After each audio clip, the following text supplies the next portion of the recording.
Hello friends, स्वागत है आपका अपने YouTube channel Sonu RBSC and CBSE classes में। तो दोस्तों, हमारी जो लास्ट वीडियो थी उसके अंदर हमने जाना था कि जो प्रतिबिंब निर्माण के जो नियम होते हैं गोलीय दर्पणों के लिए वो क्या होते हैं। तो उसके अंदर हमने 4 जो मुख्य नियम होते हैं उन्हें हमने सीखा था। तो वो जो 4 नियम हैं उन्हें आज जो इस वीडियो है इसके अंदर जो अवतल दर्पण द्वारा प्रतिबिंब निर्माण के जो नियम है या फिर जो प्रतिबिंब निर्माण की जो स्थितियाँ बनेगी हमारे पास, उनके अंदर हम इसे इम्प्लीमेंट करेंगे, लागू करेंगे। तो यहाँ पर जो हमारा आज का जो टॉपिक है अवतल दर्पण द्वारा प्रतिबिंब निर्माण का नियम, ये काफ़ी ज़्यादा इंपॉर्टेंट होने वाला है। तो आपको इसमें जो 6 कंडीशन जो मैं अभी डिस्कस करेंगे वो आपको ध्यान में रखने की ज़रूरत है। आपको जो एग्जाम में है ये काफ़ी टाइम पूछा भी जाता है और ये काफ़ी ज़्यादा इंपॉर्टेंट बना रहता है। फर्स्ट जो हमारी कंडीशन है अवतल दर्पण द्वारा प्रतिबिंब निर्माण करना, इसके अंदर फर्स्ट जो हमारी कंडीशन है वह है कि जब हमारी वस्तु है वह अनंत पर स्थित हो। यहाँ पर वस्तु भी हो सकती है या फिर अलग नाम बिंब भी आपको दिया हुआ हो सकता है। तो वस्तु है वह हमारी अनंत पर स्थित हो, तब ऐसी स्थिति में इसका जो प्रतिबिंब का जो डायग्राम है वो कैसे बनेगा इसके बारे में हम देखते हैं। सबसे पहले हम यहाँ पर एक अवतल दर्पण बना लेते हैं।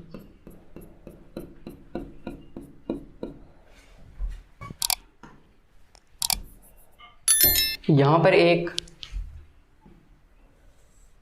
अवतल दर्पण हमने बना लिया, इसके बाहर की ओर पॉलिश की है तो ये एक अवतल दर्पण की भांति व्यवहार करता है। अब हम यहाँ पर एक इसके मुख्य अक्ष का निर्माण करते हैं। ये हमने इसके परावर्तक पृष्ठ के बीचों बीच एक मुख्य अक्ष है इसका निर्माण किया है। अब हम हमारी जो वस्तु है उसे हम अनंत पर रखते हैं क्योंकि जो हमारी वस्तु है वह अनंत पर स्थित है।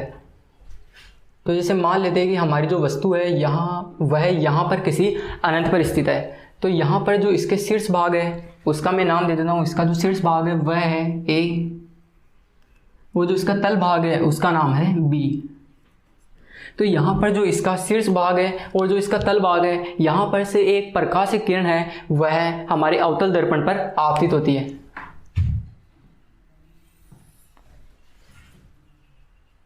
तो यहाँ पर जो प्रकाश किरण है वह मुख्य अक्ष के समांतर है, वह इसके शीर्ष भाग से इस दर्पण पर आपतित होती है। और जो दूसरी प्रकाश किरण होगी वह इसके तलीय भाग से प्रकाश किरण इस दर्पण पर आपतित होगी। तो जैसे कि हम देख पा रहे हैं कि जो हमारी वस्तु है उससे जो शीर्ष भाग है और जो तल भाग से जो प्रकाश किरण इस दर्पण पर आपतित हो रही है वह मुख्य अक्ष के समांतर है। तो यहाँ पर जो हमारी प्रकाश किरणें हैं वह मुख्य अक्ष के समांतर है। तो यहाँ पर जो हमने कल कंडीशन पढ़ी थी कि अगर कोई प्रकाश किरण किसी गोलीय दर्पण पर मुख्य अक्ष के समांतर आपतित होती है तो वह दर्पण से टकराने के पश्चात मुख्य फोकस या फोकस बिंदु है उससे गुजर जाती है। तो यहाँ पर मान लेते हैं कि हमारा जो फोकस बिंदु है वह यहाँ पर स्थित है। इसे मैं कैपिटल F के द्वारा दर्शा देता हूँ। तो यहाँ पर जो प्रकाश किरण जो इस दर्पण से टकराएगी वह दर्पण से टकराने के पश्चात हमारी मुख्य फोकस से गुजर जाएगी और ये जो प्रकाश किरण है ये भी यहाँ जो मुख्य फोकस है यहाँ से गुजर जाएगी।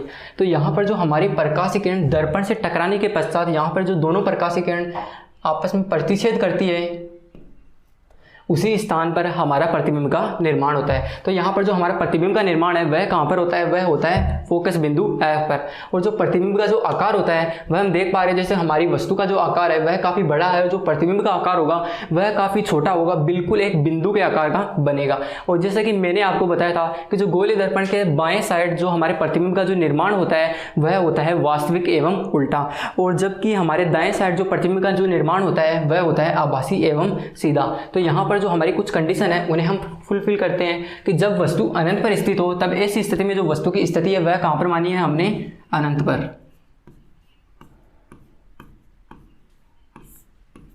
नेक्स्ट जो हमारी कंडीशन है वह है कि प्रतिबिंब की स्थिति कहां पर बनती है। तो जैसे कि हमने डिस्कस किया था कि जो हमारी प्रतिबिंब की जो स्थिति है वह मुख्य फोकस या फोकस बिंदु F पर बनती है। तो प्रतिबिंब की स्थिति होगी कैपिटल F पर, मुख्य फोकस पर। थर्ड जो कंडीशन है वह है कि प्रतिबिंब का जो आकार है वो किस तरह से होगा। यहाँ पर आकार लिखा हुआ है लेकिन यहाँ पर आकार है, प्रतिबिंब का आकार है वो कैसा होगा। तो जैसे कि हम प्रतिबिंब में देख पा रहे हैं कि जो हमारे प्रतिबिंब का जो आकार है वह बिल्कुल एक बिंदु के आकार का होगा, बिंदु के समान बिंदु के समान होगा, या फिर हम ऐसा भी लिख सकते हैं कि बहुत ही ज़्यादा छोटा बनेगा। नेक्स्ट है कि जो प्रतिबिंब की जो प्रकृति है वह कैसी होगी। तो जैसे कि मैंने आपको बताया था कि यह जो हमारा प्रतिबिंब है वह दर्पण के बाएं साइड बन रहा है, तो हमारा जो प्रतिबिंब की जो प्रकृति होगी वह होगी वास्तविक एवं उल्टा। वास्तविक एवं उल्टा। तो यहाँ पर जो हमारा प्रतिबिंब है वह कुछ इस तरह से बनता है कि हमारे अगर जो हमारी वस्तु है वह अगर अनंत पर स्थित हो, तब ऐसी स्थिति में जो हमारी प्रतिबिंब की स्थिति होगी वह होगी मुख्य फोकस F पर, और जो प्रतिबिंब का आकार होगा वह बनेगा एकदम बिल्कुल बिंदु के समान, और जो प्रतिबिंब की जो प्रकृति होगी वह होगी वास्तविक एवं उल्टा। तो ये थी हमारी फर्स्ट कंडीशन। बढ़ते हैं अपनी नेक्स्ट कंडीशन की ओर। तो हमारी जो नेक्स्ट कंडीशन है वह है कि जब हमारी वस्तु है वह अनंत व वक्रता केंद्र C के मध्य किसी बीच में स्थित हो। तो मान लेते हैं कि जैसे सबसे पहले हम अपना अवतल दर्पण का जो डायग्राम है वह बनाते हैं। जैसे कि यहाँ पर हमारा अवतल दर्पण है,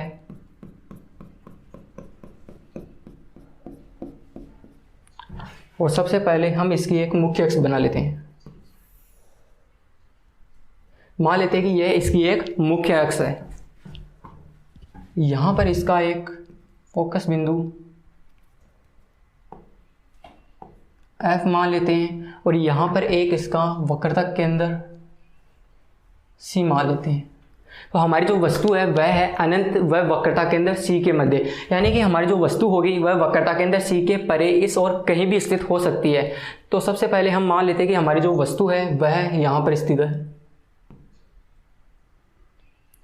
जो वस्तु है वह वक्रता केंद्र C से दूर यहीं पर कहीं स्थित है। इसका जो शीर्ष भाग है उसे मैं नाम दे देता हूँ A, और जो तलीय भाग है उसे मैं नाम दे देता हूँ B।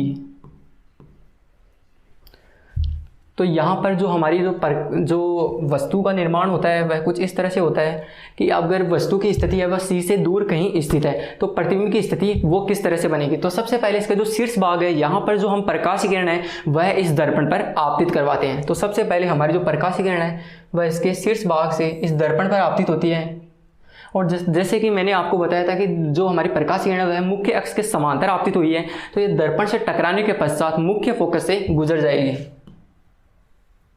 तो यहाँ पर ये मुख्य फोकस से गुजर जाएगी। सेकंड जो इसकी प्रकाश किरण आपतित करवाते हैं वह गुजारेंगे हम इसके वक्रता केंद्र C से। तो यहाँ पर हम इसकी जो सेकंड जो हमारी जो प्रकाश किरण है वह गुजारेंगे हम इसके वक्रता केंद्र C से। तो ये हमारी तो प्रकाश किरण थी वह दर्पण से टकराने के पश्चात मुख्य फोकस या फोकस बिंदु से गुजर जाती है, और जो सेकंड प्रकाश किरण है वह वक्रता केंद्र C से गुजरती है। और जैसे कि हमें पता है कि जो वक्रता केंद्र C से अगर कोई प्रकाश किरण गुजरती है तो वह C से दर्पण से टकराने के पश्चात वापस उसी दिशा में लौट जाती है। तो यहाँ पर जो हमारी दोनों प्रकाश किरण है यहाँ पर जो बिल्कुल प्रतिच्छेद करती है वहाँ पर हमारे प्रतिबिंब है उसका निर्माण होता है। तो यहाँ पर जो हमारे प्रतिबिंब का निर्माण होगा, तो यहाँ पर हमारे प्रतिबिंब का निर्माण होता है, और जो प्रतिबिंब का जो निर्माण होगा वह एकदम उल्टा बनेगा, जिसे मैं नाम दे देता हूँ B डैश और A डैश। मैं इसका एक नाम दे देता हूँ। तो यहाँ पर जो हमारी सेकंड कंडीशन थी कि जब कोई वस्तु अनंत व वक्रता केंद्र C के मध्य स्थित हो तब उसका जो प्रतिबिंब है वह किस तरह से बनेगा। तो वह कुछ इस तरह से बनेगा कि हमारी अगर जो वस्तु है वह C से परे बाएं ओर कहीं पर स्थित हो, तब ऐसी स्थिति में इसके शीर्ष भाग से एक प्रकाश किरण इस दर्पण पर आपतित करवाते हैं जो कि मुख्य फोकस से गुजर जाती है, और सेकंड जो प्रकाशीय किरण है वह इसके वक्रता केंद्र C से गुजरती है, जो कि यहाँ पर जो दोनों प्रकाशीय किरण प्रतिच्छेद करती है वहाँ पर हमारे जो प्रतिबिंब है उसका निर्माण होता है। तो हमारे जो प्रतिबिंब का जो निर्माण होगा वह होगा C व F के मध्य बनेगा। तो जो प्रतिबिंब का जैसे कि हम देख पा रहे हैं जो आकार है वह वस्तु की तुलना में थोड़ा छोटा बनेगा, और जो हमारा प्रतिबिंब होगा वह वास्तविक बनेगा और उल्टा बनेगा, क्योंकि ये दर्पण के बाएं साइड बन रहा है। तो जैसे कि हम देख पा रहे हैं हमारी जो वस्तु की स्थिति है वह कहाँ पर है, तो वह है अनंत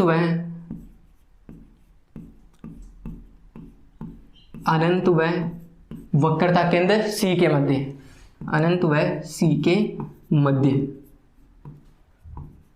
और जो प्रतिबिंब की स्थिति है वह कहाँ पर बनेगी, वह बनेगी C व F के मध्य, C व F के मध्य।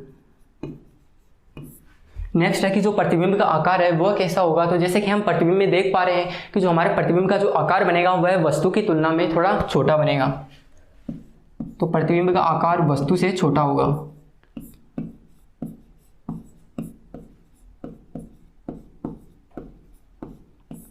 तो प्रतिबिंब का आकार वस्तु से थोड़ा छोटा बनेगा। तो प्रतिबिंब की प्रकृति कैसी होगी। तो प्रतिबिंब हमारा जो दर्पण से बाईं साइड बन रहा है, तो हमारे जो प्रतिबिंब की जो प्रकृति होगी वह बनेगा वास्तविक एवं उल्टा।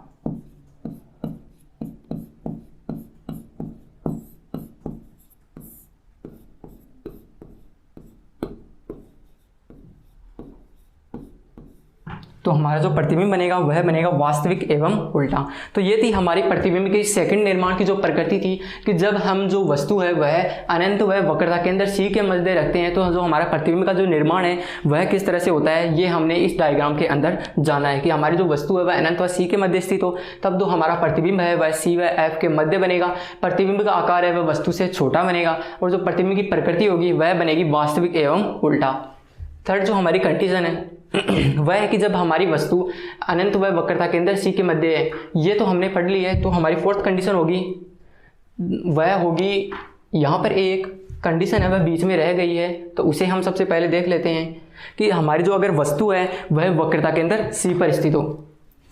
तो थर्ड जो हमारी कंडीशन होगी वह होगी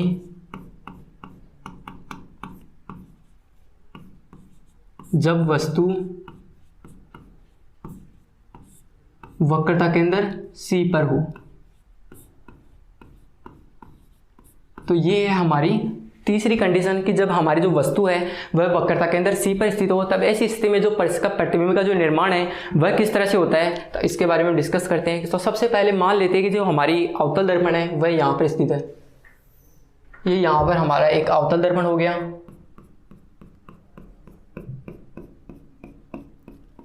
और मान लेते हैं कि यहाँ पर इसके परावर्तक पृष्ठ के बीचों बीच एक मुख्य अक्ष गुजर रही है। हम जो हमारे फोकस बिंदु है उसे यहाँ पर मान लेते हैं और जो इसका वक्रता केंद्र है वह हम यहाँ पर मान लेते हैं। तो यहाँ पर जो हमारी प्रकाश की किरण होगी, तो सबसे पहले उसे गुजारने के लिए हम एक वस्तु की कल्पना करते हैं जो कि वक्रता के अंदर सी पर स्थित है।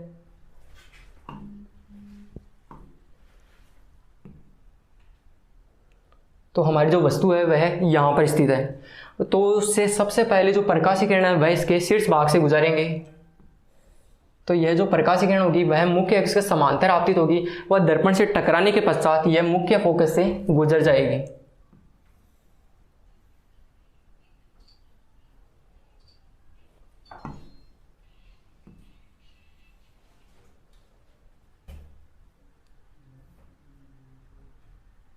तो ये जो प्रकाशीय किरण होगी वह सबसे पहले इसके मुख्य अक्ष के समांतर आपतित होगी और दर्पण से टकराने के पश्चात ये मुख्य फोकस या फोकस बिंदु से गुजर जाएगी। तो सेकंड हमारी प्रकाशीय किरण है वह हम गुजारेंगे सीधे मुख्य फोकस से। तो सेकंड हमारी प्रकाशीय किरण इसके मुख्य फोकस से आपतित होती है। तो ये आपतन के पश्चात ये दर्पण से टकराती है। तो ये हमारी सेकंड प्रकाशीय किरण है जो कि मुख्य अक्ष से गुजरती है और ये दर्पण से टकराने के पश्चात सीधे मुख्य अक्ष के समांतर परावर्तित हो जाती है। तो यहाँ पर जो दोनों प्रकाशीय किरण आपस में टकराती हैं, प्रतिच्छेद करती है, यहाँ पर कहीं दोनों प्रकाशीय किरण आपस में प्रतिच्छेद करती है, तो यहाँ पर जो प्रतिच्छेद कर रही है वहाँ पर हमारे प्रतिबिंब का निर्माण होता है। तो हमारे जो प्रतिबिंब का जो निर्माण होगा वह भी हमारे जो वक्रता के अंदर सी पर ही है वहीं पर ही होगा और जो प्रतिबिंब का जो निर्माण होता है वह बनेगा उल्टा। जैसे कि मैं इसके शीर्ष भाग को ए और तल भाग को बी नाम देता हूँ, तो हमारे जो प्रतिबिंब का जो निर्माण होगा वह बनेगा बी डैश ए डैश। मैं इसके इस तरह से नाम देता हूँ, उसका जो शीर्ष भाग है वह बनेगा बी डैश और जो तल भाग होगा वह बनेगा ए डैश। तो इस प्रकार से जो हमारे प्रतिबिंब का है वह निर्माण होता है।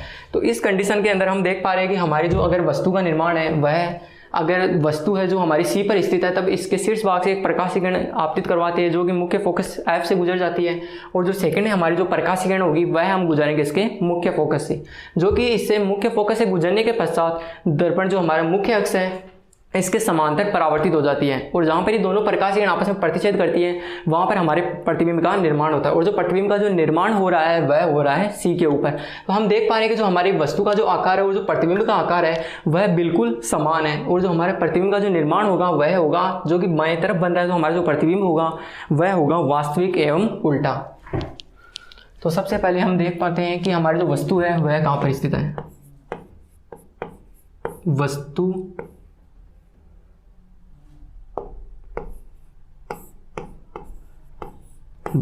की स्थिति।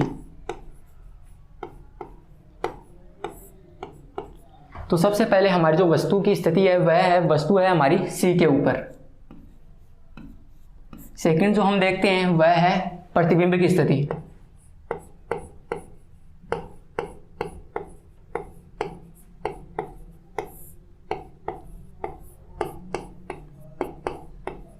तो हमारी जो प्रतिबिंब की स्थिति है वह भी होगी सी पर ही बनेगी, सी पर। और जो हमारा प्रतिबिंब का जो आकार है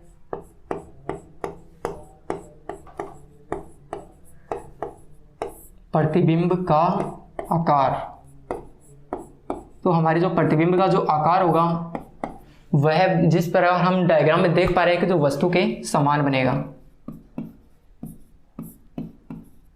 वस्तु के समान। फोर्थ जो कंडीशन है वह है कि जो हमारी प्रतिबिंब है उसकी प्रकृति कैसी होगी।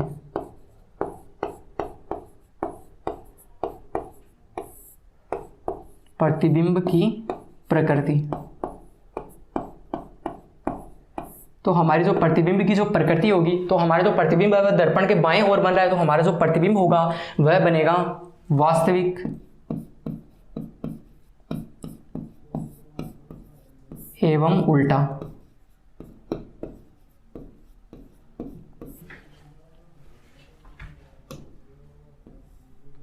तो इस प्रकार हम देख पा रहे हैं कि हमारे जो प्रतिबिंब की स्थिति है वह कुछ इस तरह से होगी कि अगर हमारी जो वस्तु है वह वक्रता के अंदर सी पर स्थित है, तब इस स्थिति में हमारा जो प्रतिबिंब की स्थिति होगी वह भी वक्रता के अंदर सी पर ही बनेगी, और जो हमारा प्रतिबिंब है उसका आकार होगा बिल्कुल वस्तु के समान बनेगा, और जो प्रतिबिंब की प्रकृति होगी वह दर्पण के बाएं साइड होने के कारण यह वास्तविक बनेगा एवं उल्टा बनेगा। तो दोस्तों ये थी हमारी थर्ड कंडीशन कि जब वस्तु सी पर स्थित हो तब जो इसकी प्रतिबिंब का जो निर्माण है वह किस तरह से होता है। तो प्रतिबिंब की स्थिति, आकार एवं प्रकृति के बारे में हमने इस डायग्राम के अंदर जाना। फोर्थ जो हमारी कंडीशन बनेगी वह क्या है।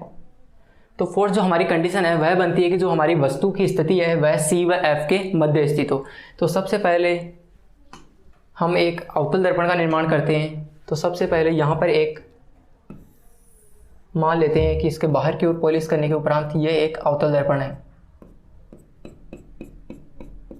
और यहाँ पर हम इसके एक मुख्य अक्ष की कल्पना करते हैं जो कि इसके परावर्तक पृष्ठ के बीचों बीच गुजर रही है। तो हमारी जो वस्तु है वह है सी व एफ के मध्य। तो सबसे पहले सी व एफ लिखते हैं। तो मान लेते हैं कि यहाँ पर इसका मुख्य फोकस एफ स्थित है और यहाँ पर इसका वक्रता केंद्र सी स्थित है।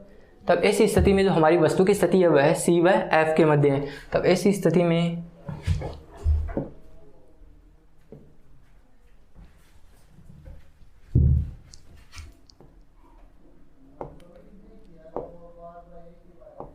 यहाँ पर हम अपने जो वक्रता केंद्र सी है उसकी स्थिति मान लेते हैं। तो सबसे पहले हमारे जो वस्तु है उसे बनाते हैं। मान लेते हैं कि हमारी जो वस्तु है वह सी व एफ के मध्य यहाँ पर कहीं स्थित है। तो सबसे पहले हम एक प्रकाशीय किरण इसके जो सी वक्रता केंद्र है उससे गुजारने के प्रयास करते हैं कि हम जो वक्रता केंद्र सी के सापेक्ष एक प्रकाशीय किरण इसके शीर्ष भाग से दर्पण की ओर आपतित करवाते हैं। तो सबसे पहले जो इस प्रकाशीय किरण गुजरेगी वह बिल्कुल सी से गुजरती हुई प्रतीत होगी, यानी सबसे पहले जो प्रकाशीय किरण है वह इसके शीर्ष भाग से गुजरेगी और वह दर्पण से टकराने के पश्चात ये वापस जो हमारा वक्रता केंद्र सी है यहाँ से गुजर जाएगी। और सेकंड जो हमारी प्रकाशीय किरण है वह हम गुजारेंगे इसके जो हमारे फोकस बिंदु एफ है इससे हम गुजारते हैं। तो सेकंड हमारी जो प्रकाशीय किरण होगी वह गुजरेगी इसके फोकस बिंदु एफ से। तो यहाँ पर जो प्रकाशीय किरण है वह फोकस बिंदु F से गुजरने के पश्चात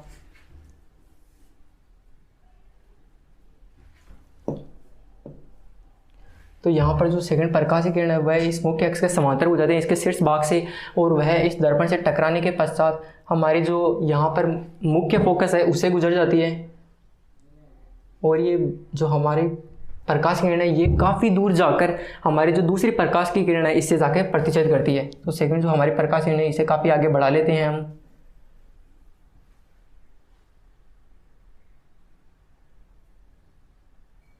तो यहाँ पर मान लेते हैं कि हमारी जो प्रकाश किरण है वह यहाँ पर जाके कहीं मिलती है, और जो सेकंड प्रकाश की किरण है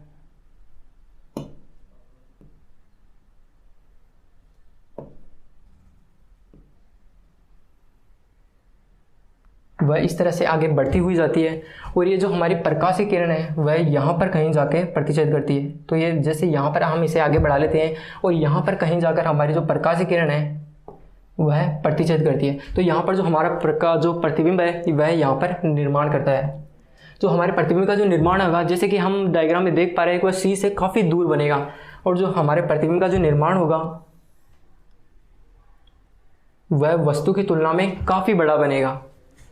तो यहाँ पर जो हम मान लेते हैं कि हमारी जो वस्तु इसका शीर्ष भाग A और तल भाग B है, तब ऐसी स्थिति में जो इसके प्रतिबिंब का जो निर्माण होगा उसके शीर्ष भाग को हम B' नाम ले लेते हैं, और जो तल भाग होगा उसे हम A' नाम दे देते हैं। तो इस प्रकार जो हमारी फोर्थ कंडीशन है कि जब हमारी वस्तु C व F के मध्य स्थित हो तब ऐसी स्थिति में जिसको प्रतिबिंब का जो निर्माण है वह किस तरह से होता है। तो वह होता है कि हम इसके सबसे पहले इसके शीर्ष भाग से एक प्रकाश की किरण वक्रता के अंदर C के सापेक्ष एक दर्पण पर आपतित करवाते हैं, जो कि दर्पण से टकराने के पश्चात वक्रता के अंदर C से गुजर जाता है। और सेकंड जो इसकी प्रकाश की किरण होगी वह हम गुजारते हैं मुख्य अक्ष के सापेक्ष, जो कि मुख्य अक्ष से सापेक्ष टकराने के पश्चात वह इसके मुख्य फोकस F से गुजर जाती है। तब इस स्थिति में यहाँ पर जो दोनों प्रकाश की किरण वह मिलेगी वह C से काफ़ी दूर जाकर एक दूसरे को प्रतिच्छेद करेगी, और जहाँ पर यह प्रतिच्छेद करेगी वहीं पर ही हमारे प्रतिबिंब का जो निर्माण होगा। और यहाँ पर जो हमारे प्रतिबिंब का जो निर्माण होगा वह बनेगा वास्तविक एवं उल्टा, और वस्तु की तुलना में काफ़ी बड़ा बनेगा। तो यहाँ पर जो वस्तु की स्थिति है वह होगी C व F के मध्य। सेकंड जो हमारी कंडीशन है वह है कि प्रतिबिंब की स्थिति कहाँ पर बनेगी, तो प्रतिबिंब की स्थिति बनेगी C से दूर, C से दूर। और जो थर्ड जो हमारी कंडीशन बनेगी वह है प्रतिबिंब का आकार कैसा होगा। तो जैसे कि हम डायग्राम में देख पा रहे हैं कि जो प्रतिबिंब का जो आकार बनेगा वह वस्तु की तुलना में काफ़ी बड़ा बनेगा, वस्तु से बड़ा। फोर्थ जो हमारी कंडीशन है वह है कि प्रतिबिंब की प्रकृति है वह कैसी होगी। तो हमारा जो प्रतिबिंब है वह दर्पण के बाएं साइड बन रहा है, तो हमारा जो प्रतिबिंब बनेगा वह बनेगा वास्तविक एवं उल्टा।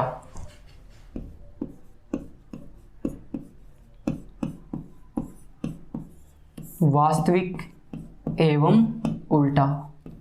तो इस तरह जो हमारी प्रतिबिंब की जो सेकंड जो फोर्थ कंडीशन है वह है कि जब हमारी वस्तु है वह C व F के मध्य स्थित हो, तब ऐसी स्थिति में जो इसके प्रतिबिंब का जो निर्माण है वह किस तरह से होता है वह हमने इस डायग्राम के अंदर जाना कि अगर हमारी वस्तु है जो वह C व F के मध्य स्थित हो तब ऐसी स्थिति में जो हमारे प्रतिबिंब की स्थिति होगी वह बनेगी C से दूर, और जो हमारे प्रतिबिंब का आकार होगा वह बनेगा वस्तु से काफ़ी बड़ा, और प्रतिबिंब की जो प्रकृति होगी वह बनेगी वास्तविक एवं उल्टा। फिफ्थ जो हमारी कंडीशन है वह है कि जब वस्तु मुख्य फोकस F पर स्थित हो। इस कंडीशन में हम देखते हैं सबसे पहले हम एक अवतल दर्पण का निर्माण करते हैं। यहाँ पर हम इसकी एक मुख्य अक्ष का निर्माण करते हैं जो कि इसके परावर्तक पृष्ठ के बीचों बीच गुजर रही है। तो हमारी जो वस्तु है वह मुख्य फोकस F पर स्थित है। मान लेते हैं कि इसका एक मुख्य फोकस कैपिटल F यहाँ पर कहीं स्थित है, और जो हमारी वस्तु है वह इस पर स्थित है। तो यहाँ पर जो हमारी जो पहली प्रकाश की किरण है वह इसके शीर्ष भाग से गुजरते हैं। सबसे पहले मैं हम इसके शीर्ष भाग को A नाम दे देता हूँ, और जो इसका तल भाग है उसे मैं B नाम दे देता हूँ। तो सबसे पहले इसकी जो प्रकाश की किरण है वह इसके हम वस्तु के शीर्ष भाग से गुजारेंगे, जो कि दर्पण से टकराने के बाद इसके जो हमारी फोकस बिंदु है या मुख्य फोकस है उससे गुजर जाता है। और जो सेकंड इसकी जो प्रकाश की किरण है वह गुजारेंगे हम इसके वक्रता के अंदर C के सापेक्ष। तो यहाँ पर हम मान लेते हैं कि यहाँ पर इसका वक्रता केंद्र C है,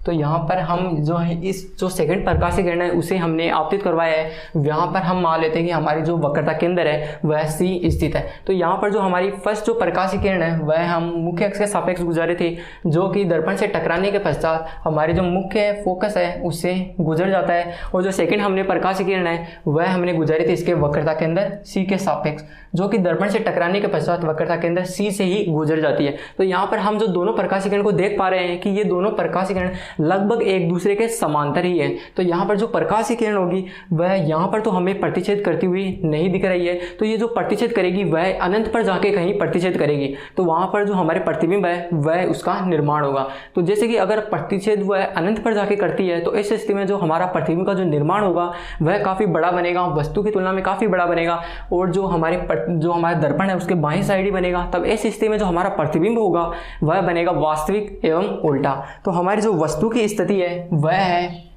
मुख्य फोकस F पर।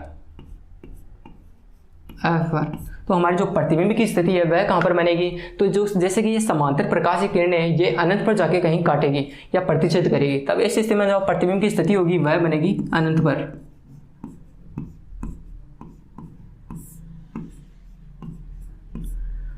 थर्ड जो हमारी कंडीशन है वह कि प्रतिबिंब का आकार कैसा होगा। तो जैसे कि हमारा जो प्रतिबिंब है वह वस्तु से जितना ज़्यादा दूर इस साइड होगा उसका आकार है वह उतना ही बड़ा होगा। तब इस स्थिति में प्रतिबिंब का आकार होगा वह होगा बहुत बड़ा, बहुत बड़ा बनेगा। फोर्थ जो हमारी कंडीशन है वह है कि जो प्रतिबिंब की प्रकृति है वह किस तरह की होगी। तो हमारा जो प्रतिबिंब बनेगा वह बनेगा वास्तविक एवं उल्टा, वास्तविक एवं उल्टा। तो ये थी हमारी प्रतिबिंब की स्थिति की फिफ्थ कंडीशन कि अगर कोई वस्तु है वह मुख्य फोकस F पर स्थित है तब इस स्थिति में जो प्रतिबिंब का जो निर्माण है वह किस तरह से होता है। तो वह होता है कि हमारे जो प्रतिबिंब की जो निर्माण होता है वह अनंत पर जाके कहीं होता है, और जो प्रतिबिंब का आकार है वह वस्तु की तुलना में काफ़ी बड़ा बनेगा, और जो प्रतिबिंब की प्रकृति होगी वह बनेगी वास्तविक एवं उल्टा। तो ये थी हमारी जो प्रतिबिंब निर्माण की फिफ्थ कंडीशन। अब हम बढ़ते हैं अपनी सिक्स्थ कंडीशन की ओर। यह है हमारी अवतल दर्पण से निर्माण प्रतिबिंब निर्माण की सिक्स्थ कंडीशन, जो कि हमारे जो बाकी की हमारे जो कंडीशंस आई थी उनसे काफ़ी डिफरेंट होने वाली है, क्योंकि इसके अंदर जो हमारे प्रतिबिंब का निर्माण होगा वह वास्तविक नहीं होकर आभासी बनेगा। तो ये इस प्रकार जो हमारे प्रतिबिंब की जो स्थिति है वह किस तरह से बनती है, आओ इसके बारे में डिस्कस करते हैं। तो सबसे पहले हमारी जो कंडीशन है कि जब हमारी वस्तु है वह दूरवय P एवं F के मध्य हो, तो जैसे मैंने आपको बताया था कि जो दूरवय P है वह क्या होता है कि जो हमारे जो गोलीय दर्पण होता है उसके जो परावर्तक पृष्ठ होता है उसके जो मध्य बिंदु होता है उसे ही हम दूरवय P कहते हैं। तो हमारी जो वस्तु है वह दूरवय P एवं F के मध्य स्थित है। तब इस स्थिति में हम इसके जो प्रतिबिंब का निर्माण है वह किस तरह से होता है इसे देखते हैं। तो सबसे पहले मैं मान लेता हूँ कि यहाँ पर हमारा एक अवतल दर्पण स्थित है,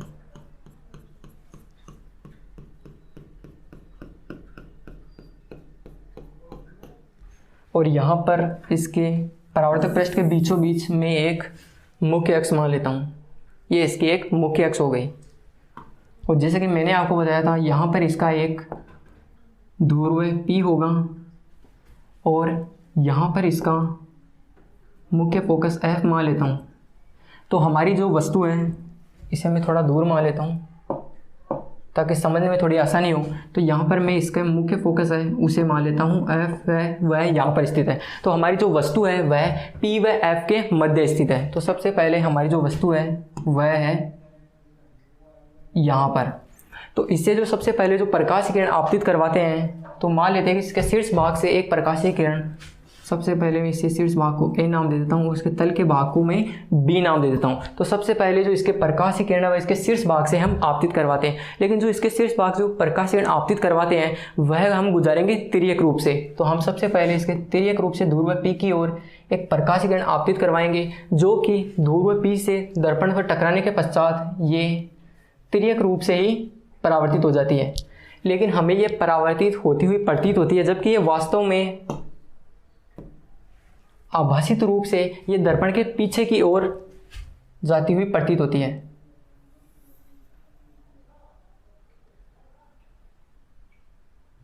इस तरह से जो हमारी जो प्रकाश किरण है वह वास्तविक रूप से दर्पण से टकराकर हमें आगे की ओर जाती हुई प्रतीत होती है, लेकिन ये आभासी रूप से जो इसके प्रतिबिंब का जो निर्माण होगा वह दर्पण से पीछे की ओर बनेगा। सेकंड जो हमारी प्रकाश किरण है वह हम गुजारते हैं, सेकंड जो इसकी प्रकाश किरण हम गुजारते हैं वह गुजारते हैं हम इसके वक्रता के अंदर C से।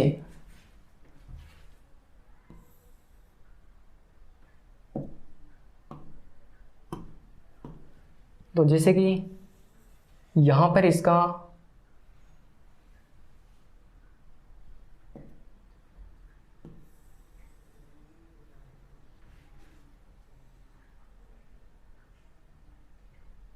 तो यहाँ पर हम मान लेते हैं कि यहाँ पर इसका हमारे प्रतिबिंब जो गोलीय दर्पण है, अवतल दर्पण, इसका जो वक्रता केंद्र है वह यहाँ पर स्थित है। तो यहाँ पर जो प्रकाश किरण है वह सेकंड हम गुजारते हैं कि यहाँ पर से एक शीर्ष भाग से एक प्रकाश किरण इस दर्पण पर आपतित होती है, जो कि दर्पण से टकराने के उपरांत हमारे जो वक्रता केंद्र C से है वह गुजर जाती है। लेकिन ये वास्तविक रूप से गुजरती है, लेकिन आभासित रूप से ये दर्पण के पीछे की ओर जाती हुई प्रतीत होती है। और जहाँ पर ये दोनों प्रकाश किरण आपस में टकराती है या एक दूसरे को प्रतिच्छेद करती है,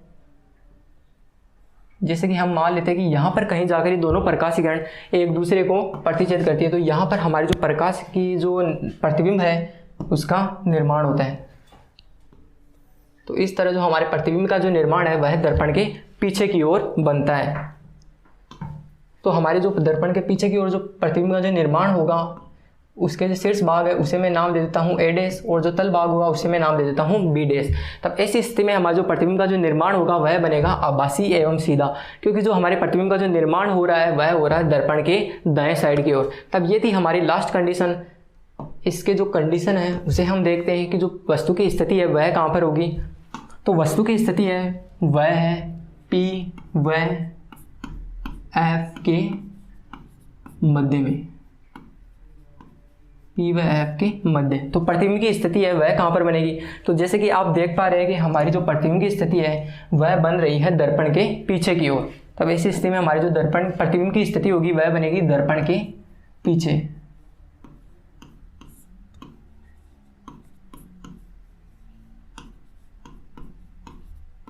दर्पण के पीछे की ओर हमारे प्रतिबिंब का निर्माण होगा।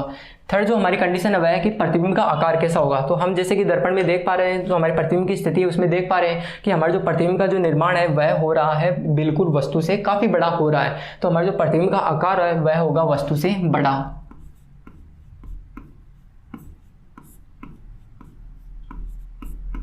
वस्तु से बड़ा।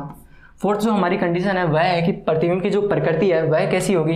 तो जो हमारे प्रतिबिंब की स्थिति है वह दर्पण के दाएं साइड हो रही है, तब इस स्थिति में जो हमारे प्रतिबिंब होगा वह बनेगा आभासी एवं सीधा। आभासी एवं सीधा।